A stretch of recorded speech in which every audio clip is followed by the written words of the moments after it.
seja bem-vindo ao nosso canal Inispe Conecta, que é um podcast para unir conhecimento, histórias e que conectam e que transformam vidas. E hoje eu tenho aqui um convidado super especial, além de ser um amigo, ele é um neurocirurgião, corredor e além de fazer cirurgias muito complexas, faz corridas também muito complexas também. E ele tem o que a gente chama de uma corrida, são várias corridas, que é a mandala das majors. A gente vai falar um pouquinho sobre cérebro e maratonas. Muito bem-vindo ao nosso canal. Luciana. Bom, gostaria de saber quem é o José Erasmo. Posso chamar assim? Pode, Zé Erasmo, claro. Zé, para as pessoas mais íntimas, íntimas. mais próximas. E conta para mim quem é o Zé Erasmo. O José Erasmo é um pai, é um homem nascido no interior do Espírito Santo, que quando adolescente e adulto jovem pensou em fazer algo diferente, algo extraordinário. Por isso eu escolhi a medicina lá no passado. Então eu sou um pai, eu sou um neurocirurgião, sou noivo da Raquel, tenho 2 filhos excelentes, que é o Lucas e o Felipe. Sou corredor nas horas vagas e nos tempos livres para manter a minha saúde, tanto física quanto mental. Nossa, que legal, hein? Bom, me fala, quando que você escolheu a neurocirurgia infantil? Porque além da neurocirurgia geral, né, você também fez uma sub, que é a neurocirurgia infantil. Quando que surgiu essa neurocirurgia surgiu nos últimos anos da faculdade. Eu acho que a neurologia, como cadeira básica, sempre fascinou e chamou a atenção pela dificuldade e pelos mistérios que envolvem o cérebro e o nosso sistema nervoso. Mas eu queria ser cirurgião, então eu não me contentava só em fazer a parte clínica. E aí foi onde surgiu a ideia, nos últimos anos de faculdade, em fazer neurocirurgia. Durante a minha formação de neurocirurgia, uma residência de 5 anos, a gente passa por todas as subespecialidades dentro da neurocirurgia. Mas me chamou muita atenção pelo professor da disciplina de neurocirurgia pediátrica, que era um médico cirurgião muito bom, com uma técnica muito boa. Então já tinha aquela referência de um professor diferenciado dos demais. E o convívio durante o estágio na pediátrica com as famílias e com as crianças, eu acho que me fisgou de vez por fazer ali. Então eu podia usar a técnica que eu estava aprendendo para adultos, na maior parte do tempo. Eu podia dedicar aquilo para cuidar das crianças a partir do final da minha residência. Que legal. Então eu tive uma referência dentro da formação. E decidi seguir muito por essa referência. Doutor Hamilton. O professor Hamilton Matsushita. Que você fez o doutorado com Que eu fiz depois o doutorado com ele, e aí mantive meu trabalho no Hospital das Clínicas, no grupo de neurocirurgia pediátrica, depois que eu terminei. Que legal. É muito bom a gente ter referências, né, tanto na vida quanto na profissão, né? Acho que é o que nos motiva, assim. Existem muitos neurocirurgiões bons e muitas referências na neurocirurgia, mas sempre tem aquela que te pega e te mostra uma coisa a mais, ou te conecta de uma forma diferente no que ele está fazendo. Eu acho que foi isso que no passado eu senti quando eu passei no estágio e tive essa referência do professor Hamilton. Que legal. E o que faz de diferente, assim, a neurocirurgia geral com a infantil, trabalho com os pais, além das patologias que são bem diferentes? Tem um grupo de patologias que é muito semelhante entre o adulto e a criança, mas tem também um número maior de patologias específicas das crianças. Além da diferença das doenças que a gente trata no dia a dia, assim, esse contato com a família, o cuidado com a família. Eu sempre uso um exemplo, quando a gente cuida de um adulto, o adulto é responsável. Então você pode, com o seu paciente, tomar todas as decisões, porque se ele tiver com todas com a consciência dele preservada, ele é o responsável por ele mesmo. Na criança, não. Então quando eu cuido de uma criança, eu cuido de uma família. A família está doente.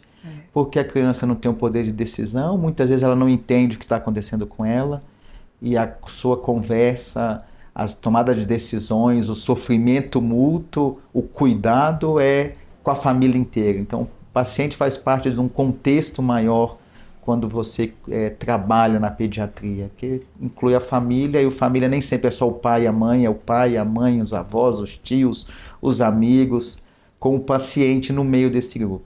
É, muito, muito importante. E, e a corrida? Onde que surgiu a corrida aí, no meio desse caos que é a neurocirurgia? Que é a neurocirurgia. No passado, assim, eu já fui uma pessoa muito sedentária. E aí a faculdade, como vai te exigindo uma dedicação exclusiva, 5 dias por semana, o dia inteiro. 5 dias? Não os 5 de aula, não é? De aula, pelo menos. Mas bonzinho, 7. Os 7 dias quando entra no internato. Então eu não tive na adolescência, eu praticava atividade física, mas entrando na faculdade a atividade diminuiu.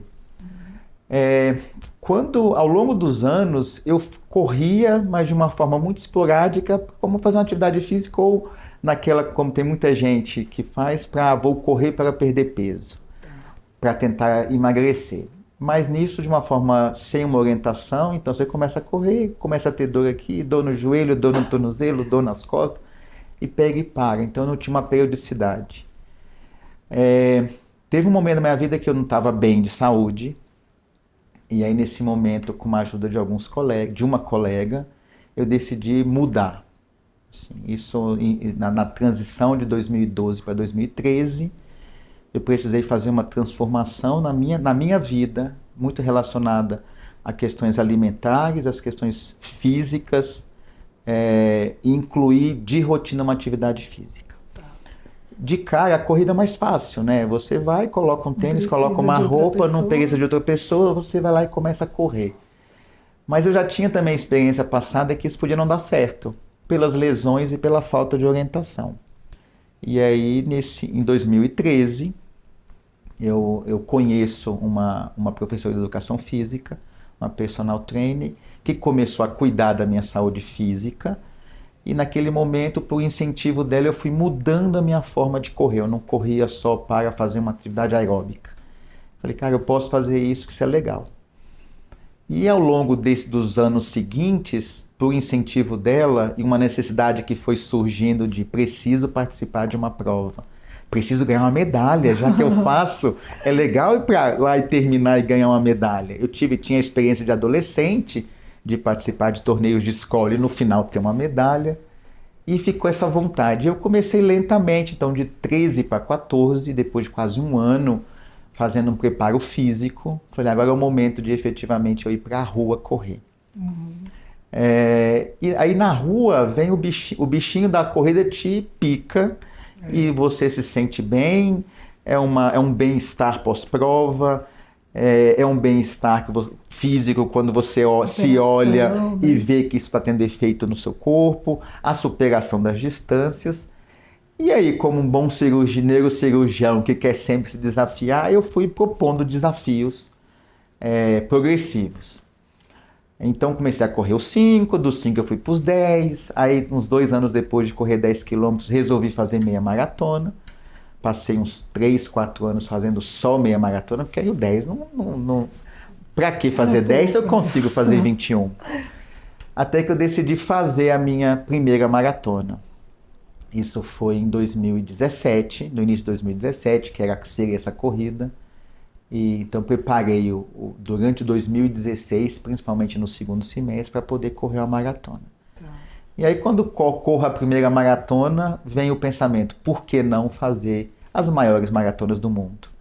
Eu junto a vontade de fazer com a viagem, são lugares que eu não conheço, então dá para juntar tudo numa coisa só. Viajar para me divertir como turismo, viajar para me divertir correndo a maratona. Levar a família. Levar a família. Nunca consegui tirar efetivamente férias para correr e ficar vários dias antes ou depois dos lugares, mas consegui juntar o prazer do turismo naquelas cidades com a corrida meio que sendo o evento daquele final de semana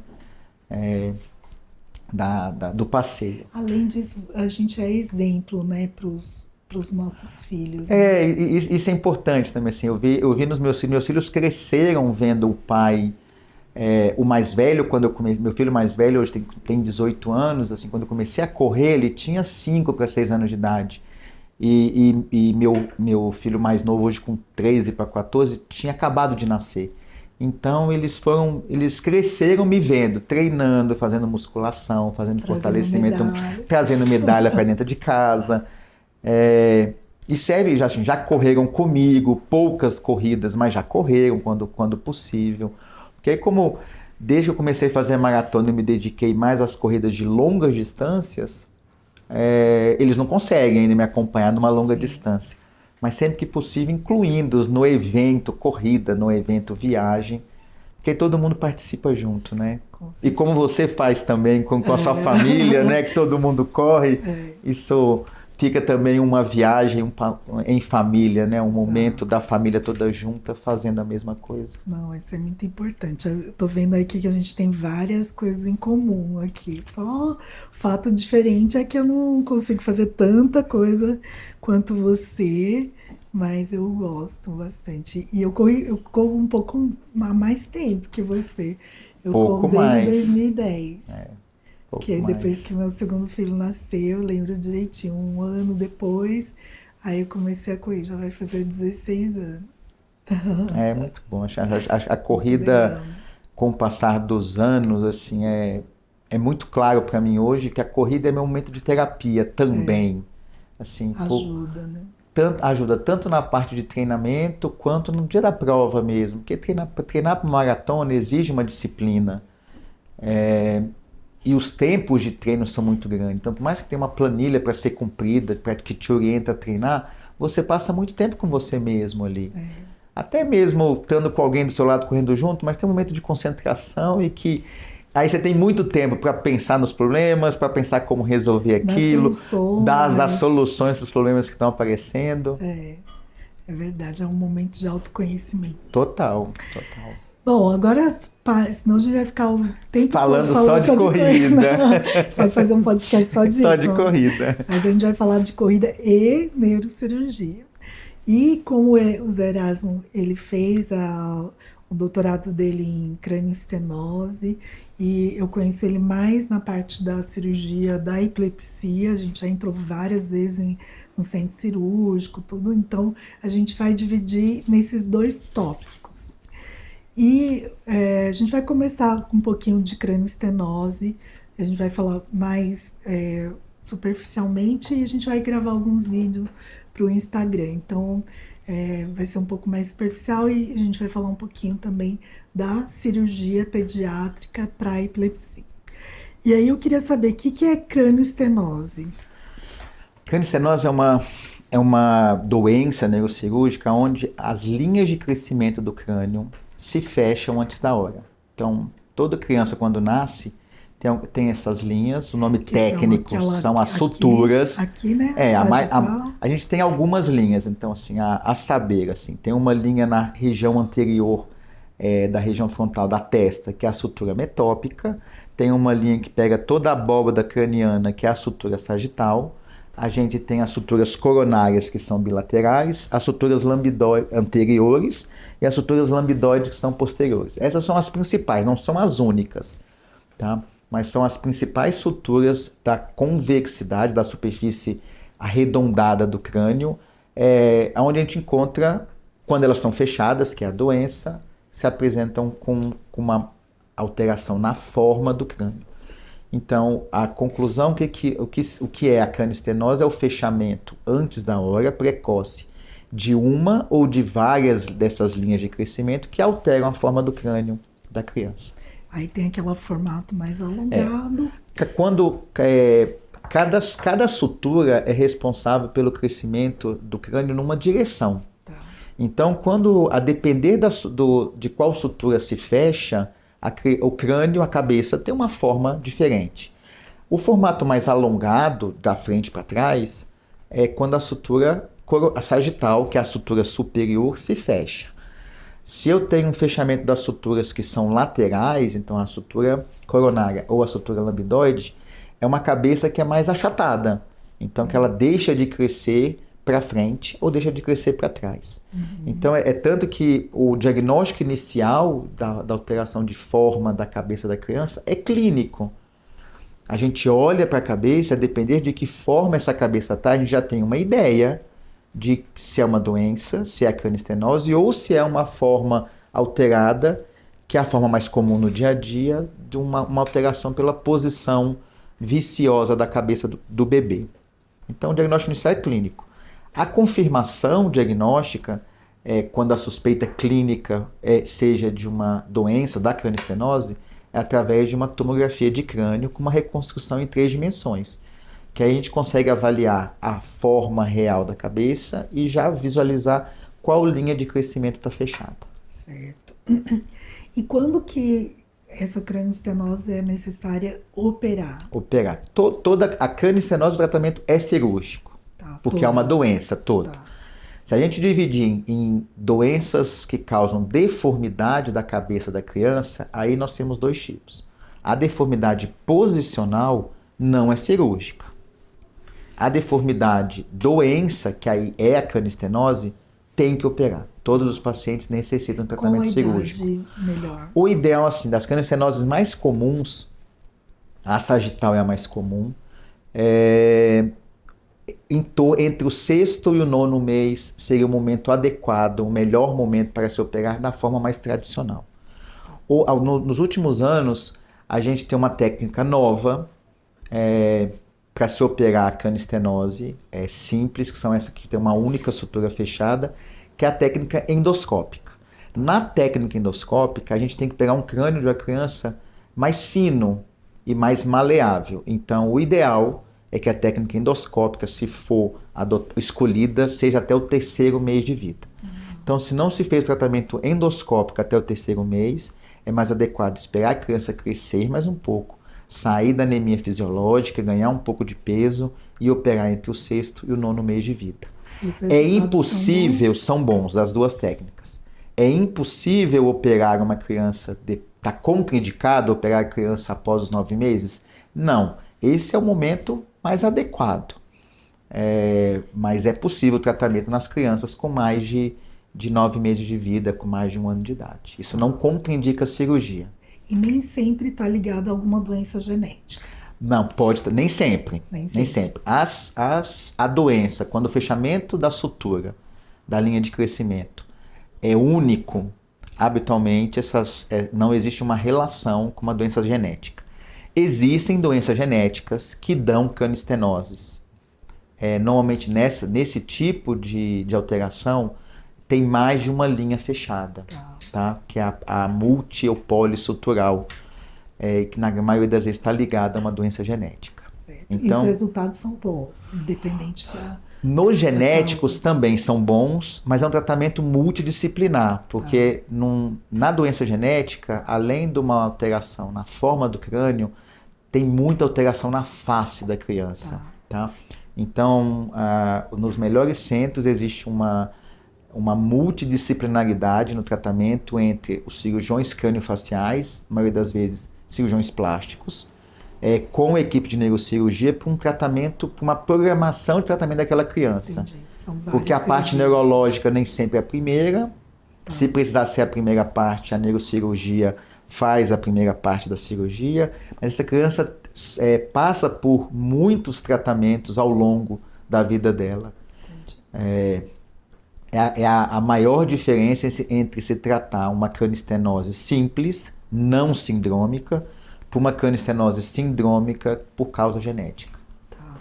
Quando que a gente começa a suspeitar? Geralmente é pela forma? É pela forma. Pela forma. O pediatra, então, normalmente, a família normalmente percebe nos primeiros que a cranistenose, a criança já nasce com o defeito, com o fechamento da linha. Mas nos primeiros meses, normalmente entre o 1º e o 2º mês, não fica tão nítido. Poucos casos já é nítida a alteração logo que nasce. Então, normalmente entre o 2º e o 3º mês é quando fica muito nítida a alteração. Então, muitas vezes a família percebe que aquela cabeça tem uma forma diferente, ou o próprio pediatra nas consultas de rotina de puericultura. Então, você trouxe aqui uma órtese craniana. Quando que a gente tem que usar essa órtese? Tá. Essa órtese, ou mais popularmente conhecida como capacete, é usado em duas situações na criança que tem uma forma alterada da cabeça. A mais comum no dia a dia são as crianças que têm a deformidade posicional. Então é aquela criança que tem ou torcicolo congênito, ou que ficou muito tempo nos primeiros meses de vida, nas primeiras semanas de vida, na mesma posição. O mais comum é a criança que fica muito no bebê conforto, ou no Moisés muito apertadinho. E aí ela adquire uma posição viciosa e a cabeça achata e fica com uma forma diferente. Então, numa avaliação clínica, a gente consegue medir, fazer umas medidas antropométricas dessa criança e saber se ela tem, se essa deformidade é leve, moderada ou grave, e a partir daí avaliar o que a criança precisa. Num bebê, entre o terceiro e o sexto mês de vida, se a gente adotar medidas posicionais, orientação da família, como essa criança precisa ficar posicionada, essa deformidade tende a melhorar. As medidas posicionais funcionam até o 9º mês de vida. A partir do sexto ela já diminui a eficiência, mas até o 9º mês você pode ainda buscar com medidas posicionais no acompanhamento seriado. Se você adotou medidas posicionais e essa cabeça continua ainda com uma deformidade moderada ou grave, ou se na primeira avaliação já seja uma deformidade moderada ou grave, é onde entra a indicação da órtese. Normalmente existe no mercado clínicas especializadas em avaliar e seguir essas crianças. Então, como que é feito a confecção? A criança é avaliada pela equipe, é feita uma escanometria do crânio, isso dá as medidas pelo escanômetro, como é a forma dessa cabeça, e a partir daí é desenvolvido o capacete. Certo. Como o capacete não aperta a cabeça, na verdade o capacete ele limita o crescimento do crânio para o lado que está deformado e libera a área que está achatada ou alterada pela posição. O uso dele é 24 horas por dia. Na verdade, você fala que é 23 horas, então, assim, é um uso contínuo. Você tira o capacete para dar os cuidados à criança, para dar o banho. Então, a orientação é 23 horas por dia de capacete, 1 hora sem, por no mínimo 3 meses. Então, a equipe responsável pelo capacete molda, personalizado para cada criança, e vai acompanhando a mudança da forma da cabeça durante o uso da órtese do capacete. E é bem efetivo. E é bem efetivo. Essa é a indicação tradicional e mais frequente. A segunda indicação vem do tratamento endoscópico das cranioestenoses. Como no tratamento endoscópico a gente só faz a retirada da linha de crescimento que fechou, eu preciso ter uma orientação para o crescimento dessa cabeça. Então, hoje, na correção endoscópica das cranioestenoses, então lembre que o período ótimo é até o 3º mês de vida. Depois da cirurgia, a criança também precisa usar o capacete para poder... meses. Não, aí no pós-operatório é um tempo maior, tá? É mais prolongado. Até 1 ano pode, algumas vezes, precisar usar para ter a certeza que aquela forma ficou adequada. E as crianças adaptam bem? A primeira semana é a mais difícil. Eu acho que existe uma ansiedade muito grande da família, no primeiro momento, frente ao uso da órtese. Esse é só um dos modelos que existe no mercado, não é o único. Mas a criança se adapta. Porque, por exemplo, no bebê, no início é novidade, mas a ideia é pouco. Está usando o dia inteiro, já faz parte dele estar com um capacete na cabeça. E é muito efetivo, assim, é muito efetivo. Que legal. Bom, vamos lá. Então, agora vamos passar para as cirurgias de epilepsia, né? Vamos lá. Então, quando a gente sabe, eu vou fazer uma introdução aqui, a gente, né, tem as epilepsias que são tratadas de forma clínica, que são os medicamentos, a dieta cetogênica, que são mais ou menos em torno de 70% dos casos. 30%, a gente tem esse número mágico, né, que são aquelas epilepsias de difícil controle. e que desses 30%, alguns são candidatos à neurocirurgia para epilepsia. Então, eu digo que a neurocirurgia de epilepsia é uma neurocirurgia muito voltada para o controle de crises, não é para a retirada do medicamento, e é muito para você melhorar a qualidade de vida daquela família e talvez até curar a epilepsia, vamos colocar assim. Mas é mais para o controle das crises. Então, queria que você falasse um pouquinho assim da experiência da cirurgia infantil. Quais casos, quando, né, é indicado uma avaliação, você pode fazer um apanhado geral. Tá. Acho que eu já introduzi um pouco, assim, o neurocirurgião entra nesse cuidado multidisciplinar da criança com epilepsia no momento em que aquela epilepsia está farmacorresistente, né? Então já está não é a primeira escolha. Então, normalmente é o paciente que já tem uma história longa de epilepsia, com tentativa de tratamento clínico. Mas também não precisa ser 20 anos. 20 anos, exatamente. Já ao longo de algum tempo, poucos anos. Não, eu também, diria meses. Ou meses. Mas um paciente que já está bem medicado, onde a equipe clínica já esgotou as possibilidades de tratamento clínico para aquele paciente, que a gente sabe que nem sempre não é só o remédio, tem algumas outras medidas que também são efetivas, e chegou na conclusão que esse paciente tem uma epilepsia farmacorresistente. Sim. Então, num jeito mais antigo de falar, aquela epilepsia de difícil controle. E aí, nesse momento que entra sempre a avaliação se existe alguma forma mais invasiva de proporcionar uma ajuda, um controle daquelas crises. Óbvio que a gente, como trabalha com isso, tenta procurar a cura, né? O controle de 100%. Mas a gente sabe que nem sempre isso é possível. Então, quando o neurocirurgião entra, já está praticamente definido que tipo de epilepsia aquele paciente tem, se é uma epilepsia lesional ou não. Lesional, se existe alguma alteração no cérebro que justifica aquela criança ter aquela epilepsia, ou não. E a partir dessa análise inicial é que a gente pode definir, e pelos tipos de crise, o que aquela criança, aquele paciente precisa. Se for uma epilepsia secundária a uma lesão no cérebro, a lesão tem várias lesões. Tem lesões de malformação do cérebro, tem lesões vasculares, tem lesões tumorais, tem lesões degenerativas. Então, baseado nesse diagnóstico de que tipo de lesão que tem, a gente programa o tratamento.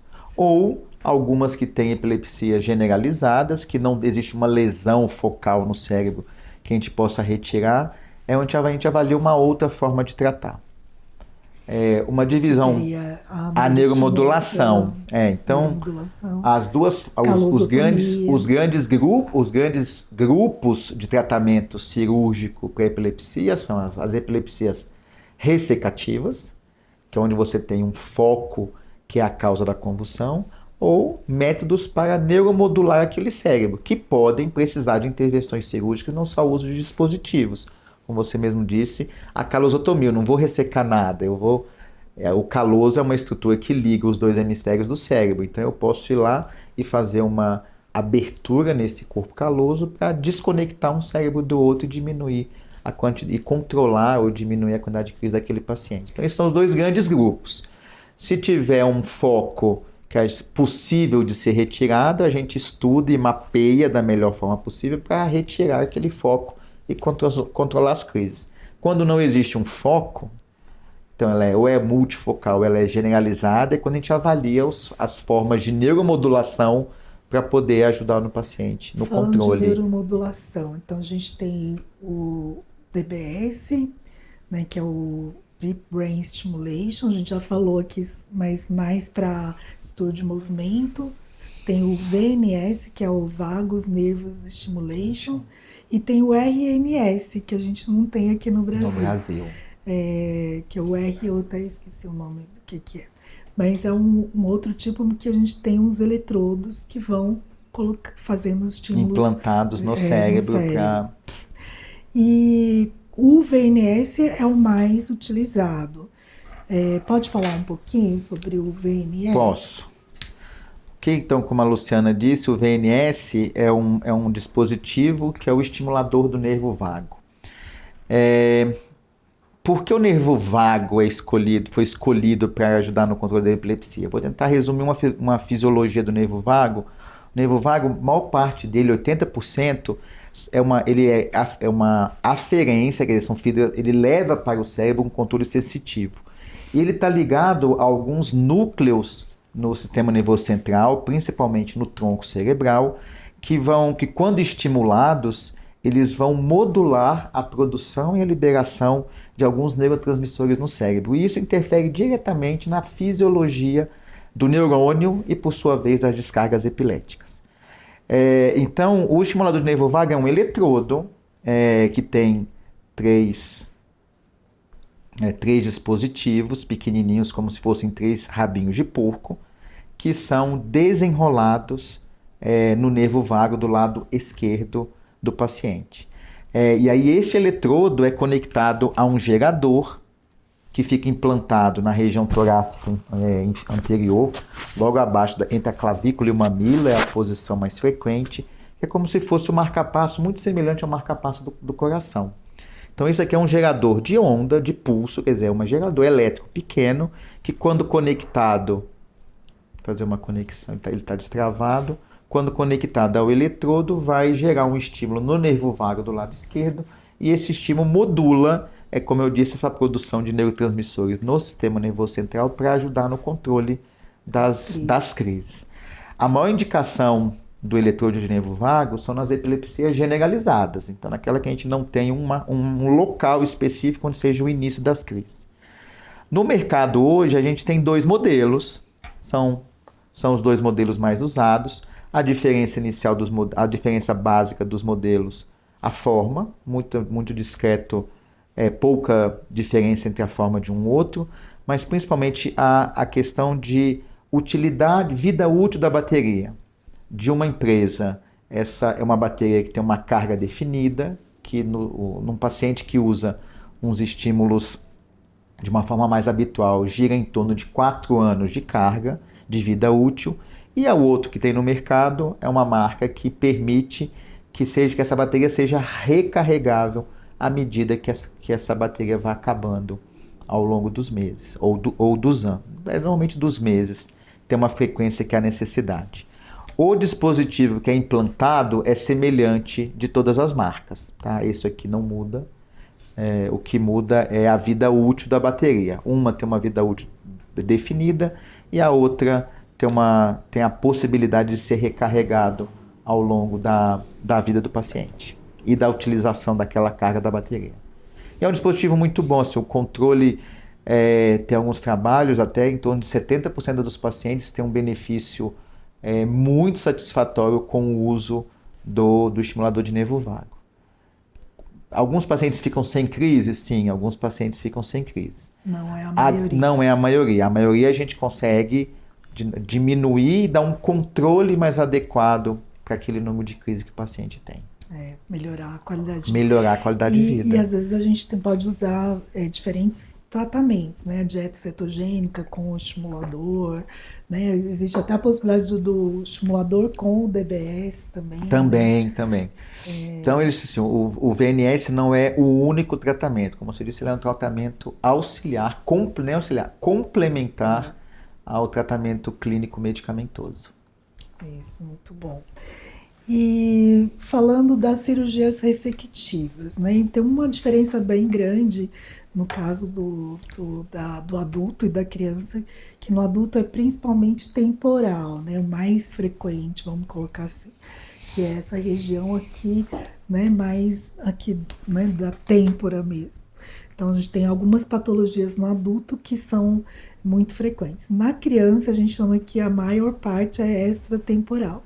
Extratemporal pode ser aqui no frontal, parietal, occipital, e né, vai depender, né, de uma avaliação, né, de vídeo eletroencefalograma, fazer várias avaliações para saber se aquele foco é naquela região. E para passar para o neurocirurgião, olha, é aqui que a crise começa e é aqui que você tem que operar. É onde a gente Aponta. E o neurocirurgião não faz quase nada, só vai lá e faz a cirurgia. Quase nada. Né? Brincadeiras à parte. Mas, assim, é um trabalho um pouco mais complexo. E para isso, muitas vezes você tem uma lesão, uma região que a gente chama não eloquente, né? Que talvez não vá trazer riscos e sequelas importantes. Não há uma necessidade de fazer uma avaliação invasiva ou só colocar uns eletrodos ali na hora, fazer uma estimulação, mas em alguns casos precisa fazer o que a gente chama de avaliação invasiva, que é o quê? Colocar eletrodos, né? E você trouxe aqui uns eletrodos. Eu trouxe um modelo, né? Que é um modelo mais profundo. Isso. A gente tem, né, dois tipos de avaliações, que é a avaliação que a gente chama com grids, com eletrodos subdurais, que a gente coloca na superfície do cérebro. Ali, né, na superfície, assim, né, na região que a gente acha que começou a crise, coloca ali os eletrodos ali. E tem uma outra forma, que são os eletrodos profundos, que é o estéreo EEG. No tratamento cirúrgico da epilepsia, no tratamento ressectivo, o que a gente precisa avaliar muitas vezes? Nem só a área onde tem a lesão é a área responsável pela crise. É a área principal, mas a gente sabe que ao redor dessa área existe uma área mais secundária que também pode gerar crise. Então, muitas vezes, principalmente nas crianças, a gente precisa avaliar a superfície do cérebro como um todo para fazer esse mapeamento, para identificar o que eu preciso ressecar para ajudar no controle das crises. Então, tem duas formas invasivas de monitorização. Uma, a gente coloca eletrodos depois de expor uma região, a superfície do cérebro, a gente coloca o eletrodo na superfície do cérebro e faz a leitura, que é a eletrocorticografia. Eu estou fazendo um eletroencefalograma diretamente na superfície do cérebro. Em alguns pacientes, a gente precisa fechar esse paciente, levar esse paciente para o vídeo EEG, ficar alguns dias no vídeo EEG monitorando e mapeando aquela região, principalmente quando a área epilética está próxima a áreas com importantes funções do cérebro, para depois definir o que fazer. Algumas vezes a gente pode ir direto para o centro cirúrgico e fazer uma leitura naquele momento da cirurgia, e ir mapeando no mesmo tempo a região que gera convulsão e que a gente vai ressecar. Uma outra forma, também invasiva, é introduzir no cérebro. Então isso aqui, a diferença da superfície que esse eletrodo vai fazer a monitorização de regiões profundas do cérebro.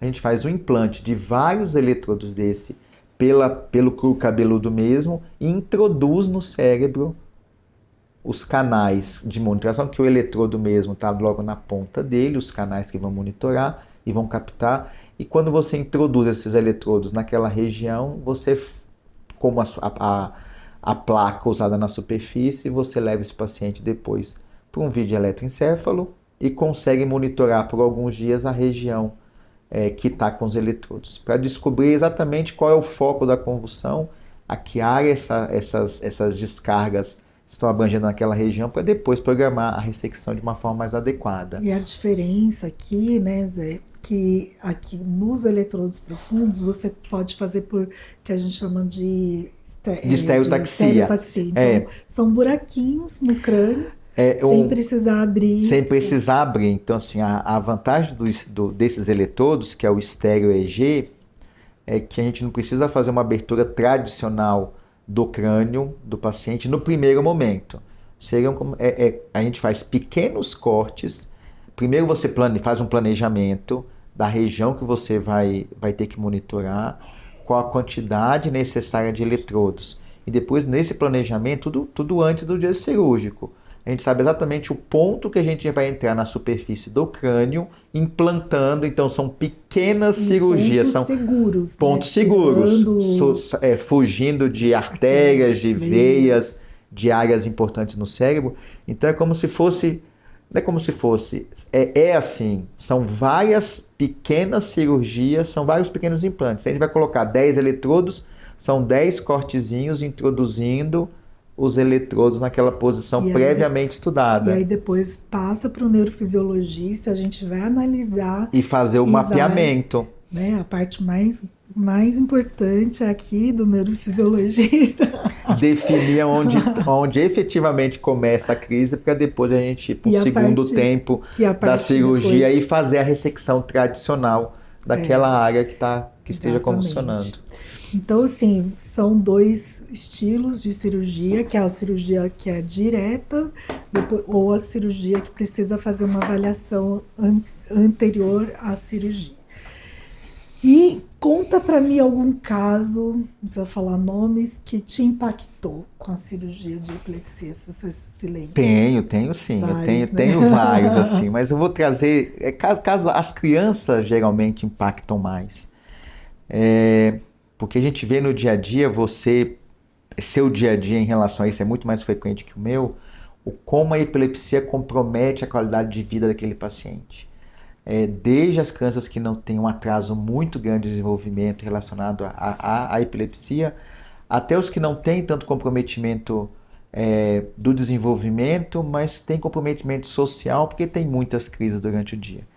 Então eu lembro lá no passado, acho que tinha poucos anos que a gente trabalhava juntos assim nesses pacientes, um paciente que tinha muita crise por uma doença genética, e eu, jovem na época, duvidando que aquilo fosse ter alguma eficácia para o paciente. Falar assim, tá, gente, nós vamos fazer isso tudo, mas para que ele tem 50 crises durante o dia, vai diminuir de 50 para 10, você não vai resolver porque ele tem um monte... Não, mas vamos que isso... Eu lembro da Eliana falando assim, não, Erasmo, acredita, vai ter benefício. E a gente tirar uma área mais importante... que tinha um volume maior de descargas e era uma paciente com esclerose tuberosa, isso aí.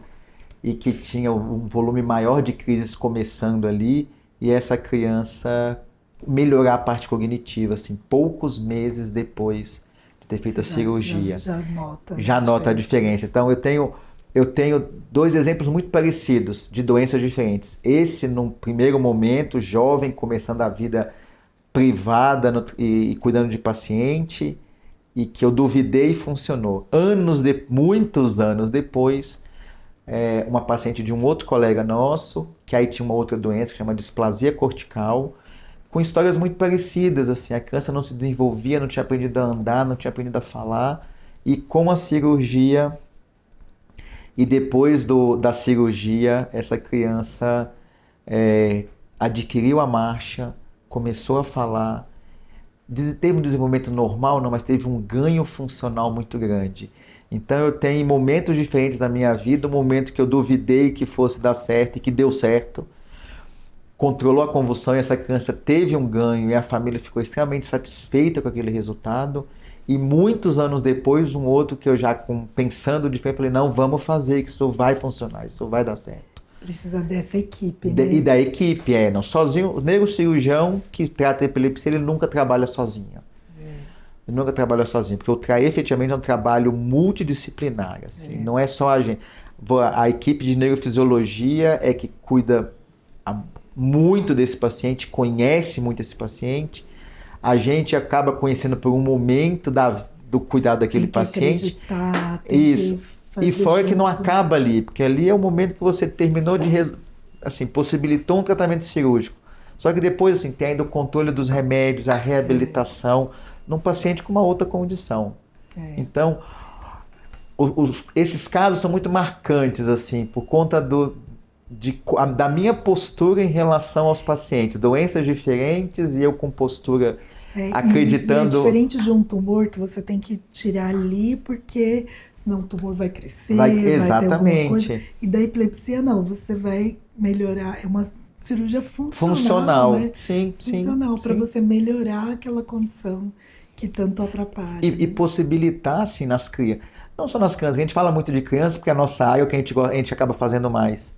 Mas na criança você possibilita um desenvolvimento dela, dá a chance desse cérebro, né, que tem uma plasticidade, você diminuindo desse cérebro para você desenvolver.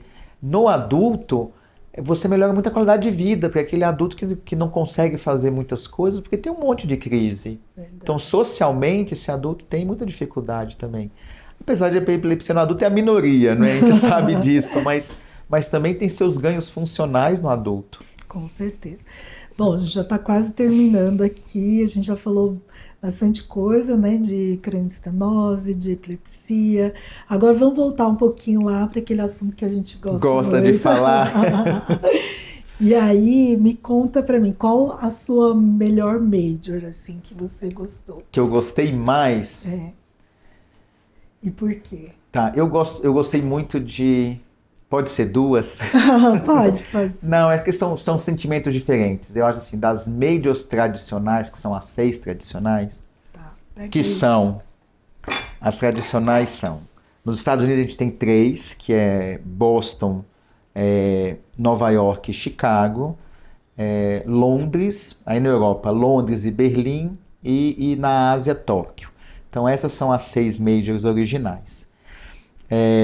O ano passado, Sydney, na Austrália, entrou como a 7ª major, e há poucas semanas atrás a Cidade do Cabo entrou como a 8ª major na África. A previsão é que o ano que vem, Xangai, na China, vire a 8ª major. Ela é candidata. E o Rio? E o Rio é sempre a vontade dos brasileiros de virar majors. Mas conhecendo um pouco o mundo das maratonas internacionais, principalmente das majors, tem algumas questões organizacionais no Rio de Janeiro e que precisam mudar.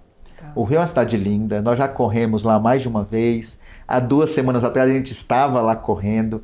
Então, assim, a maratona do Rio é uma maratona diferenciada, mas para majors tem que ter um quesito organizacional que precisa melhorar. Tá.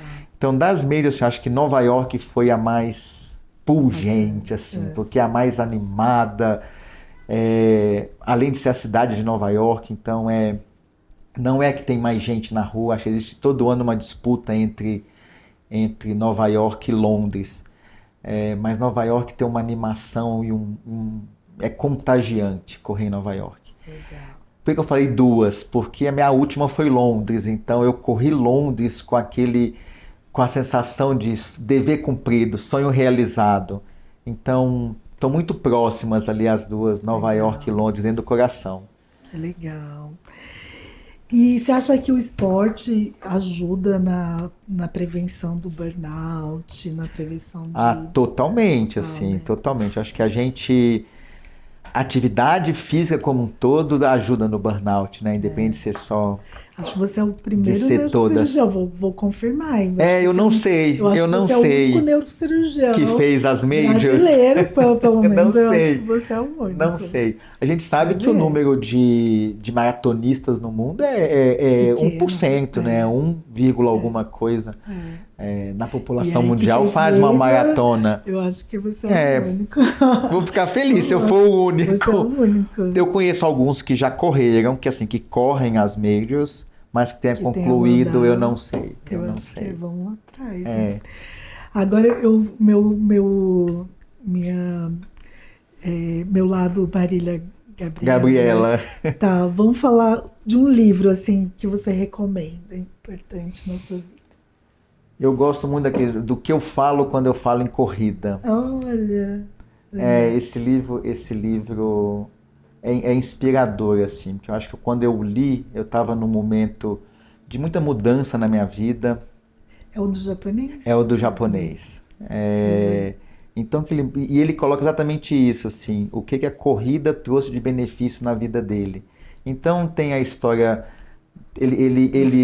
profissional dele, a história física como atividade física, e muito dos ganhos emocionais que ele tinha, assim, com a corrida. Então, é um livro inspirador. Filme? Nossa, filme tem vários. Eu vou falar um que, apesar por a gente cuidar de criança, assim, eu gosto muito, e já vai ser lançado daqui a pouco, eu gosto muito da franquia do Toy Story, assim, que legal. Que eu acho que a mensagem que o filme passa, apesar de ser a Pixar não faz filme para criança, né? Eles fazem filme para adulto. É uma animação para adulto e eu gosto muito. Filme de adulto de uma forma geral, um filme muito marcante assim na minha vida é A Lista de Schindler. Eu acho que é um momento que não deve ser esquecido na história da humanidade, muito marcante para o mundo como um todo, mas eu acho aquele filme extremamente impactante. E uma mensagem que você deixaria para as famílias que têm epilepsia, que têm algum familiar com epilepsia? Nossa, esse é mais profundo. Não, mas tem claro, assim, o caminho é difícil, mas não desista dele, assim, que a gente consegue ajudar para essa criança e essa família ter uma qualidade de vida melhor. Que legal. Bom, eu só vou falar uma coisinha rapidinha que o Erasmo entrou na minha vida, na vida da minha família, quando teve um diagnóstico recente da minha cunhada com meningioma, e eu me assustei lá com o laudo, com a imagem, e a primeira pessoa que eu lembrei foi você. Obrigado E pela ele operou, confiança, e ele né? operou a minha A sua cunhada. Ela está muito, muito bem, tem epilepsia controlada e está muito bem, e agradeço demais, assim, de coração. Você Eu que fez a agradeço, Lu. diferença, a Nossa, eu que diferença. agradeço. Acho que não só a gente se conhecia já antes, não é? É, Tanto já tinha afinidade pelo trabalho, de cuidar de pacientes semelhantes, a afinidade aumentou com em a relação à corrida. corrida, não é? Do incentivo mútuo, isso é bom, né? Quando a gente vê que você não está sozinho, não faz as coisas sozinho. Porque a gente sabe que médico, a vida nossa é difícil, a rotina nossa é puxada. E a gente conseguir, dentro dessa rotina, encaixar treino, planejar fazer as coisas e transformar isso num estilo de vida. Eu falo que a corrida, ao longo dos anos, mesmo quem começa como uma atividade física, independente do que seja o objetivo naquele momento de início, vira um estilo de vida. Porque você vai querer se desafiar, aí você conhece pessoas que fazem coisa parecida, você tem exemplos de pessoas próximas de você, e você sempre pensa assim, se ele faz, por que eu não posso fazer? Médico tem um bichinho do desafio, não é? Tem que inspirar. Você se inspira nos colegas e no desafio também. Médico, de uma forma geral, se desafia muito. A gente já fez escolhas de profissão, uma profissão difícil. E ter exemplos assim, pessoa fala assim, não, eu faço, mas o meu colega também faz, olha como é que faz. Então, O isso neurocirurgião faz. eu já ouvi isso algumas vezes também. Não, mas como é que você consegue colocar isso na sua rotina? Não é fácil. Mas é possível. Mas é possível. Eu acho a disciplina. Acho que duas palavras muito para médicos que querem correr ou manter uma atividade física e sabendo que não tem tanto tempo para isso. Disciplina, resiliência. E depois, com o aprendizado de tudo, a gente aprende a não se comparar. Que eu acho que é o mal do ser humano, né? A gente começa a querer se comparar com os outros. Quando a gente esquece um pouco a comparação, mas mantém uma disciplina, uma resiliência, a gente consegue fazer até treinar para maratona. Quem gosta de nadar vai nadar, quem gosta de fazer musculação dentro da rotina médica que é puxada, né? Então, muito obrigada. Assistam os próximos capítulos, os próximos episódios. Obrigada pela presença. Eu que agradeço.